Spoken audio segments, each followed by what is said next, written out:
guys, I'm back to my Smackdown review, and I'm sorry again that the lighting in this video really sucks, but it always happens when I try and make a video in the evening. I don't have that long to make a video today, so I'm not going to actually talk about like Smackdown in detail like I normally would. I'll just talk about kind of like the main points. I just got back from Liam's house. We went to X today and watched a film. We watched that film Insidious. It actually was quite good. Like, it was really jumpy, like, because I get scared like really easily by anything, so I was like literally jumping like the whole time. But at the end of it did get a bit silly when, like, if any of you've seen it, and they have like the demon guy, and he just looked so fake and weird, and it was just like, what on earth is this? It was pretty weird, but no, overall it was a good film, so I'd recommend watching it. So yeah, that's my random movie advice. And I went and bought like a whole load of Stephen King books. I bought like 6, well, I had 5, Liam had one of them, so we bought like 6 because they were on 3 for 2. Yeah, and I bought The Stand, which I think one of you guys recommended to me. I think it was Wrestling Parasite. I'm not 100% sure off the top of my head, but whichever one of you recommended the book The Stand. I've actually got that one now, so I'll be able to give you my opinion when I finally read it, even though it is another like massive 1,300 page long book. So yeah, we'll see how that goes. Anyway, like I said, I'm meant to be talking about Smackdown, so I'm saying I haven't got time to talk, and I'm like rambling on about other things which aren't Smackdown.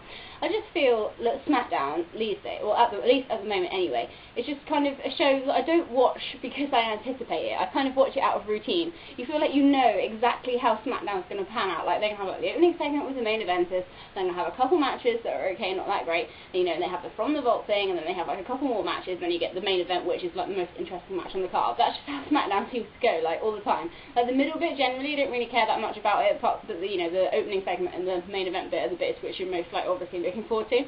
Which sucks, really, because like I said before, loads of times, I used to really enjoy Smackdown, but lately I just feel like it's kind of watching it out of routine, not because I'm necessarily looking forward to it like I would be with Raw.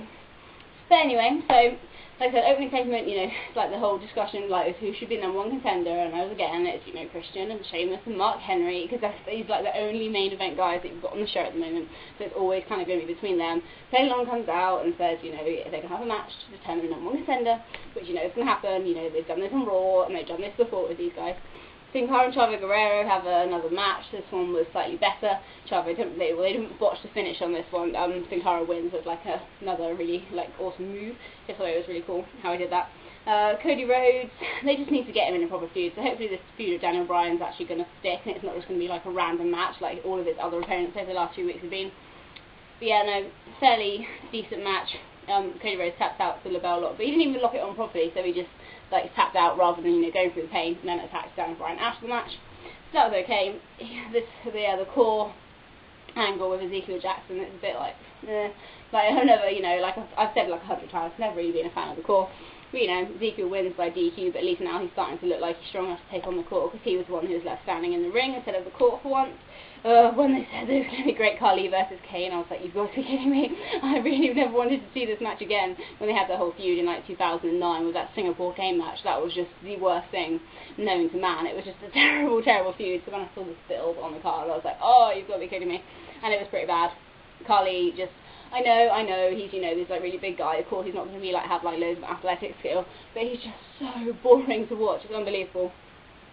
But then after Kane wins, Jinder Mahal comes out with his amazing entrance music joke, and then Khali actually turns heel and turns on Runjin. So yeah, Khali's a heel now again. Yay!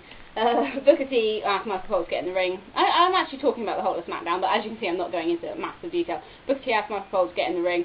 You know, it shows again stuff what happened over the limit, and it's just a pointless, weird segment. I was like, what was the point of that? Booker T just laughing in Michael Cole's face was just weird.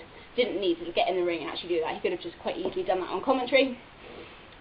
Divas tag team match, Alicia Fox and Tamina beat AJ and Caitlyn, who I am informed are the people that were from the NXT season 3, I think. The AJ person didn't look too bad. She was quite good, but Caitlyn, well, maybe not so much.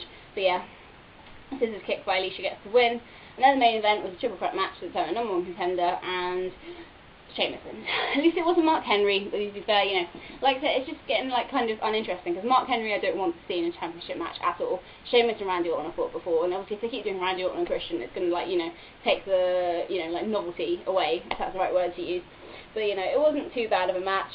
Christian hits the spear on Sheamus.